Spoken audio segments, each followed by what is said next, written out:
नमस्कार, स्वागत है एक बार फिर से मेरे चैनल में। प्रस्तुत है एक बार फिर बाबा हेड़ा खान की भविष्यवाणी को लेकर। आज हम लोग जानेंगे महासंकट एवं अवतारी देगा कैसा, और परमाणु बम, भूकंप, बाढ़ से अलर्ट जारियों के बारे में, एवं वह अवतारी पुरुष की जानकारी या पहचान भी कैसे करना चाहिए।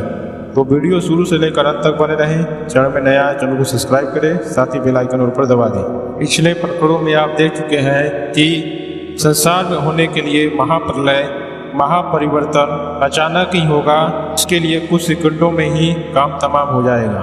आपको सोचने योजना बनाने का भी अवसर नहीं प्राप्त होगा। बताते हैं आगे हेड़ा खान बाबा ने क्या भविष्यवाणी की है। कई देशों में युद्ध का आरंभ होगा, साथ ही देशों में गृह स्थिति, युद्ध की स्थिति बन रही है। परिवारों के बीच, देशों के समूहों के बीच आपसी झगड़े होने लगेंगे। लोग एक दूसरे को मारने काटने में उतर आएंगे। उन्होंने कहा था संसार में कुछ ऐसे लोग होंगे जो दूसरे का जलता हुआ घर देखकर खुश होंगे। उन्होंने एक बार चेतावनी देते हुए फिर कहा था कि आने वाले समय में जो उस महाशक्ति का आराधना करेंगे और धर्म पर चलेंगे वही बच पाएंगे, बाकी सब मारे जाएंगे। इसलिए जो वहाँ बात करते तो अपने शिष्यों को धर्म के लिए साहसी बनने का बार बार बोलते थे। उन्होंने आने वाली भयावह महासंकट के बारे में संकेत किया था कि यह आपदाएं इतनी भयानक होंगी कि के पास साहस धैर्य नहीं होगा, वह तुरंत ही हृदय गति रोकने से मर जाएंगे। ये आने वाली आपदाएं बाढ़ तूफान से जुड़ी होंगी। ऐसी आपदाओं से जुड़ने के लिए हमें साहसी बनना होगा। बाबा हेड़ा खान ने यहाँ तक कह दिया कि वर्तमान केवल मानवता खतरे में है, बल्कि ब्रह्मांड के सभी चेतन एवं अचेतन प्राणी भी खतरे में है। हम सबको सिर्फ मनुष्य का विचार नहीं करना, बल्कि संपूर्ण धरती का भी और ब्रह्मांड का भी उद्धार करना है। यह कैसे संभव होगा? एक लंबा विराम कर लेते हुए बाबा ने कहा, हाँ बिल्कुल ही संभव है। संसार में जो विपत्तियां आ रही है वह अपरिहार्य है।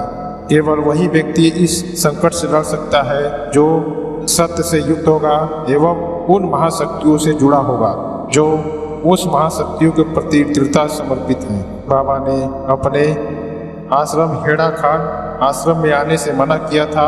उन्होंने कहा था कि जब आप विपत्ति आए तो यहाँ पर भाग कर आने में आपको ऊर्जा खर्चा नहीं करनी चाहिए। आप जहाँ भी है वहीं पर भगवान को पुकारना शुरू कर दें, आपको समस्या का हल मिल जाएगा।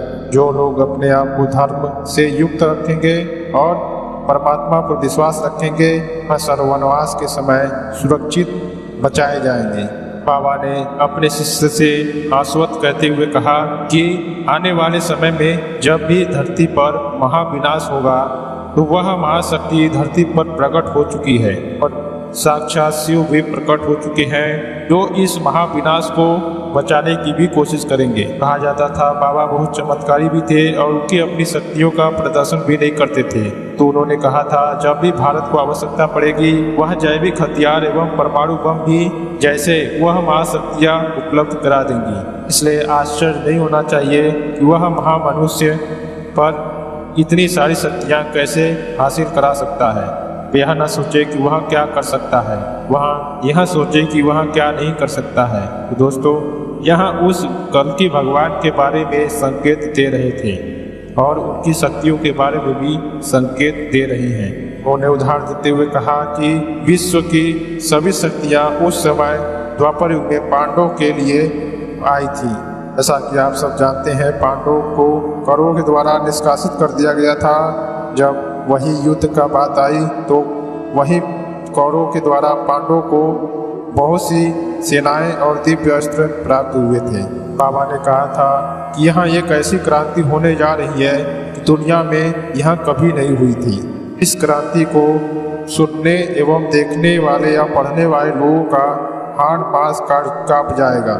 यह महाविनाश का युग है, इसे और किसी युग से या महाविनाश से नहीं की जा सकती। यह क्रांति इतनी भयानक होगी कि जिन देशों ने अपने जैविक हथियार का आविष्कार किया है स्वयं समाप्त हो जाएंगे। यह नहीं सोचना चाहिए कि वे सुरक्षित हैं। केवल वही सुरक्षित रहेंगे जो अपने आप को परमात्मा के प्रति समर्पित कर दिया होगा। बाबा ने कहा था कि हमें स्थिर नहीं रहना चाहिए। मानव जाति कल्याण के लिए, पूरी मानवता के लिए उस सत्य की खोज करनी चाहिए। कर्म योग से स्थापना करके धर्म की रक्षा करनी होगी। इस दुनिया से आलस्य को समाप्त करना होगा। 9 जनवरी 1984 को बाबा जी ने अपने शिष्यों से कहा था कि वह भगवान जो होगा ये अपने सभी शक्तियों को जगह जगह रख कर वह अपनी ऊर्जा से उसे भर देंगे और वह शक्तियाँ सभी संसार वासियों का एवं उन भक्तों का कल्याण करेंगी एवं वह सारे संसार को बचाने का पूरा प्रयास करेंगे। बाबा ने यहाँ तक कहा था, लेकिन उन्हें पहचानना असंभव ही होगा। उन्होंने उदाहरण देते हुए कहा था कि महाभारत काल में जैसे 5 पांडव भी वन के पास कुछ नहीं था, वह सामान से भेष धारण करके लोगों के बीच रहते थे, उसी प्रकार से इस समय भी होगा। वहाँ तक बाबा ने कहा था कि कौरव पांडव की जो विवाद थी, संपत्ति का विवाद था, बाद में यही विवाद धर्म और अधर्म का प्रतीक बन गया था। ठीक इसी प्रकार आने वाले समय में भी आपको यही दिखाई देगा। 2 देशों को आपस में अधिपत जमाने के लिए लेकर होगा। धीरे धीरे यही सभी देशों का युद्ध धर्म युद्ध में बदल जाएगी। 31 जनवरी 1984 को बाबा ने अपने शिष्यों को संबोधित करते हुए कहा था कि चाहे कितना बड़ा सर्वनाश क्यों ना आ जाए, कोई भी बड़ी विपत्ति क्यों ना आ जाए, इन आपको उस सत्य से ऊपर से विश्वास नहीं हटाना होगा। आपको उस परमात्मा के ऊपर विश्वास रखना होगा और आप अपने आप का आत्मविश्वास भी रखना होगा। विपत्ति के समय आपके अंदर इतना साहस होना चाहिए, यदि आपको आग और पानी में कूदना पड़े तो कूद जाना चाहिए। जिसको जीवित रहने का साहस नहीं, वह मृत्यु जीवन के बाद भी मरने जैसा ही है। बाबा ने कहा था कि विपत्तियां सिर्फ धरती पर ही नहीं अपितु पूरे ब्रह्मांड पर पड़ेगी। पूरा ब्रह्मांड संकट में है। जो भयानक समय आ रहा है वह विश्व को अपनी चपेट में लेता जाएगा। इस विनाश में पूरा ब्रह्मांड का सहयोग होगा।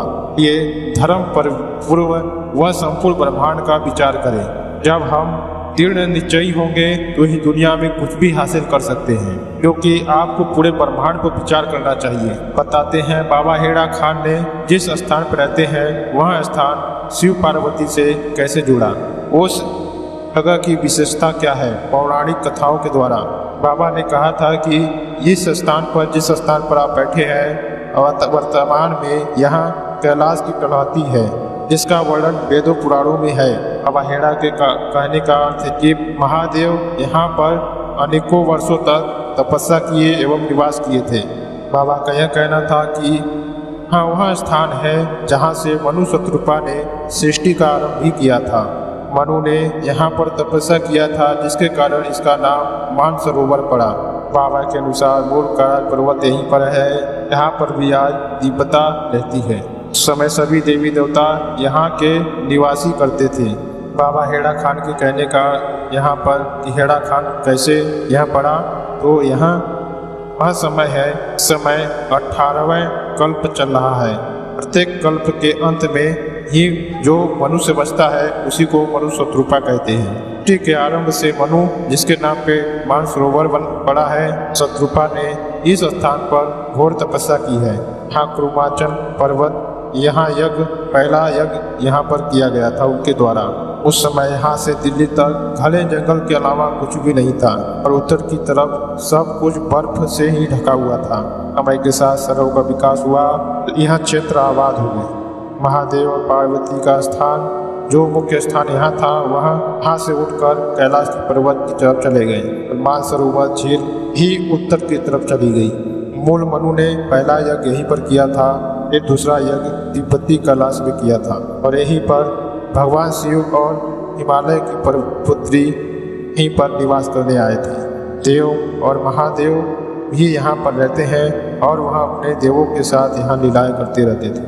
कैलाश पर्वत की चोटी महादेव की आसन है और उनकी चोटी के नीचे जो गुफा है वहाँ उनकी बैठने का स्थान है। मूल अग्निकुंड यानी अग्निकुंड कैलाश पर है। मूल मानसरोवर झील के चिन्ह भी हैं। कैलाश पर्वत के बगल द्वेश्वर चोटी थी जहाँ पर देव विष्णु ने तपस्या की थी। दोस्तों, यह कुछ रही जानकारियाँ।